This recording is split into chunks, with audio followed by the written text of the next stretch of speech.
ఎప్పుడు చూసినా అట్టలే. హోంవర్క్ ఎప్పుడు చేస్తావు? చేస్తుంది లే చెల్లి, ఇప్పుడే వచ్చింది కదా, కాస్త రిలాక్స్ అవ్వాలి. అబ్బో చెల్లిని బాగానే వెంటేసుకొస్తున్నావంట. పెద్దక్క కదా, అమ్మ తర్వాత అమ్మ లాంటిది. నా మంచి అక్క. థ్యాంక్స్ అక్క.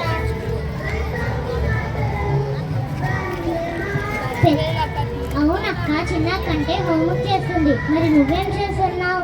అది నీ సబ్జెక్ట్ పుస్తకం కాదే.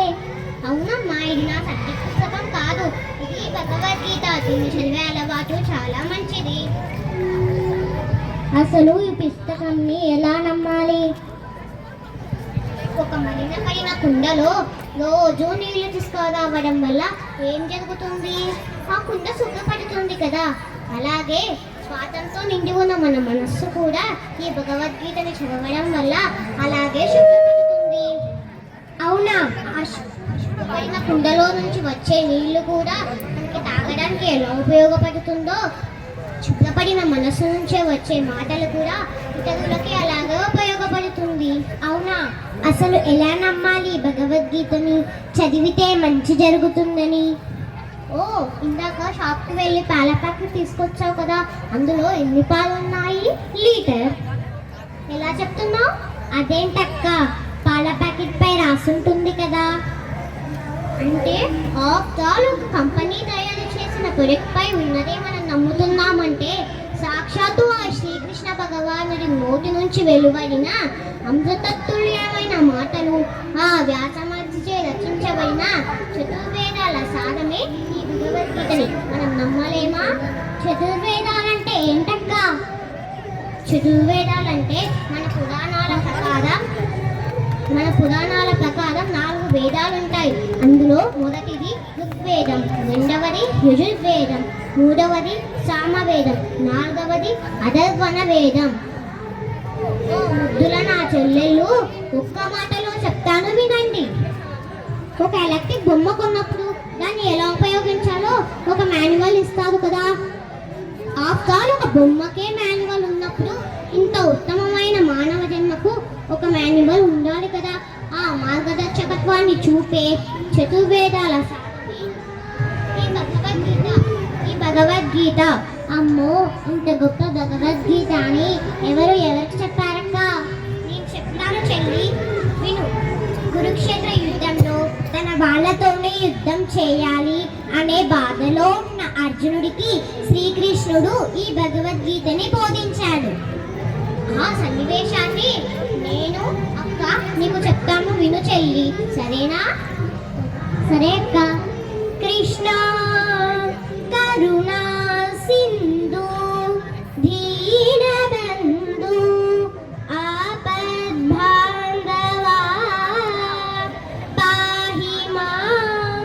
హే కృష్ణ మొదలెందు పాత, హే కృష్ణ ఓ పాత, హే కృష్ణ ఓ పాత.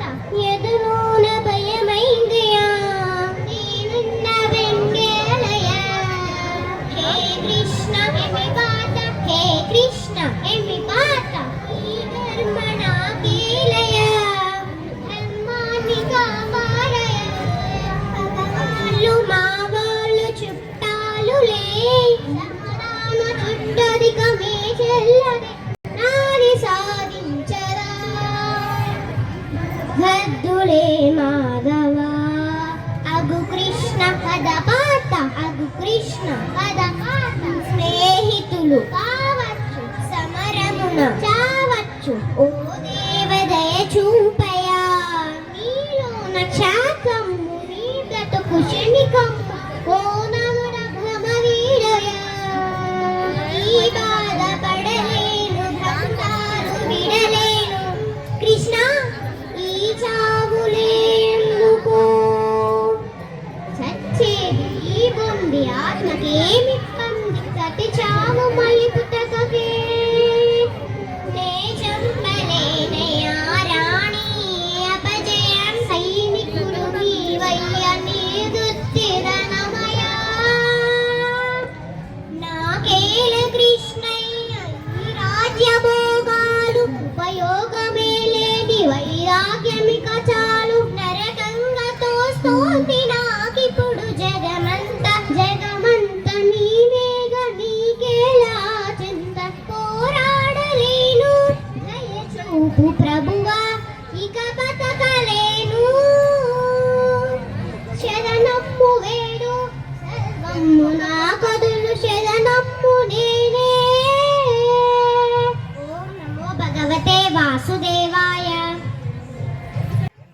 అబ్బా ఎంత చక్కగా వివరించారక్క.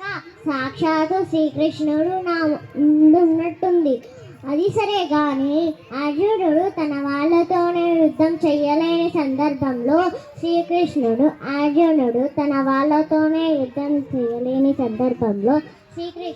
అర్జునుడికి గీతోపదేశం చేసి తన సమస్యను తీర్చాడు.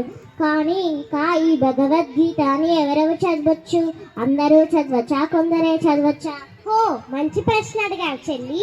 ఈ ప్రశ్నని చెప్తాము విను.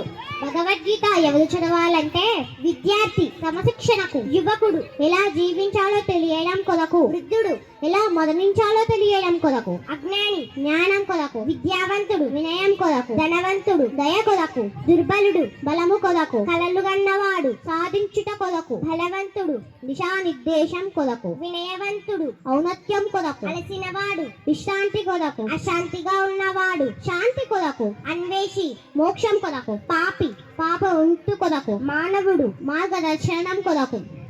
అంటే భగవద్గీతని ప్రతి ఒక్కరూ చదవాలి.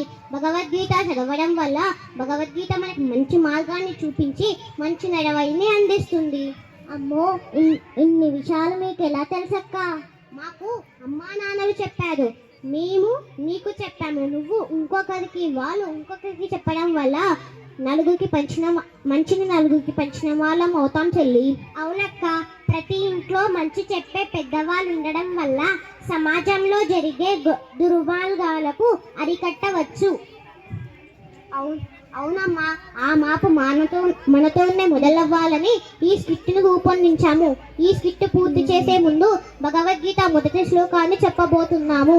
ధర్మక్షేత్రే కురుక్షేత్రే సమవేతాయుత్సవ మామకాః పాండవక్షేమ కిమ కుర్వత సంజయ. అందరికీ ధన్యవాదాలు. ఓం నమః శివాయ. జై శ్రీకృష్ణ. ఓం నమో భగవతే వాసుదేవాయ. జై శ్రీకృష్ణ. జై ఓం నమో హనుమతే నమః.